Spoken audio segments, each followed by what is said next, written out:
मिरजेत 2 ठिकाणी माकडांचा अपघात, एक मृत्युमुखी तर एक अंत अवस्थेत. वनविभागाला फोन करूनही वेळेत पोहोचत नसल्याचा आरोप. मिरज शहरात 2 ठिकाणी माकडांचा अपघात होऊन एक माकड मृत्युमुखी पडलं तर एक अंत अवस्थेत. त्याला उपचारासाठी शासकीय पशु दवाखाना येथे पाठवण्यात आलेला आहे. जुना मलगाव रस्ता जिजाऊ कॉलनी येथील सचिन कुंभोजकर यांच्या घरामध्ये गंभीर अवस्थेमध्ये एक माकड असल्याची माहिती प्राणीमित्र अशोक लकडे यांना मिळाली. त्याप्रमाणे हिरो होंडा शोरूम मागे वाहनाच्या अपघातामध्ये एक माकड गंभीर जखमी झालेलं होतं आणि त्यावेळी माहिती मिळाली होती. या माकडांना वेळेत उपचार मिळावे यासाठी वनविभागाला फोन करण्यात आला, पण वनविभागाचे कर्मचारी वेळेत आले नसल्याने एक माकड याचा मृत्यू झाला आहे.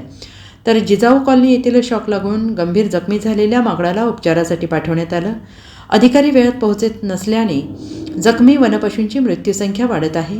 जखमी वन्य पशूला प्राणीमित्रांकडून उपचार मिळत होते, पण त्यांना वनविभागाने तसे करण्यास मज्जाव केल्याने वन्य प्राण्यांचे जीव जात असल्याने याला जबाबदार कोण असा सवाल केला जात आहे.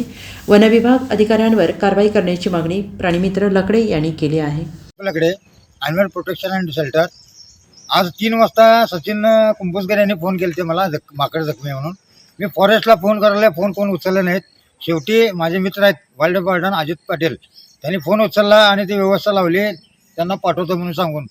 आत्ता 5:30 वाजले ते माकडाला न्यायला. माकड एकदम सिरियस कंडिशनमध्ये. दुसरी पण तिथलं कॉल दिला मी कृपामय बसला. ते माकडाला तुरंत जर इलाज मिळाला असता तर ते माकड ते वाचलं असतं. ते मेले माकड, आता माझ्या ताब्यातच आहे ते. तर त्यांना पण सांगितलेलं आहे ते माकड तिथं पण जखमी आहे, इथं पण जखमी आहे.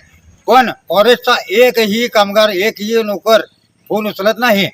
हे आत्तापर्यंत भरपूर घटना घडल्यात आणि प्राणीमित्रांना मज्जाव करतात. कशासाठी करतात? प्राणीमित्र पहिला जाऊन पोचतो, त्यांचा इलाज करतो, ट्रीटमेंट करतो आणि त्यांना निसर्गमुक्त करत असताना सुद्धा यांनी गलेलट पगार घेऊन सुद्धा ही लोक वेळेवर पोचत नाहीत, मोबाईल पण ठेवतात.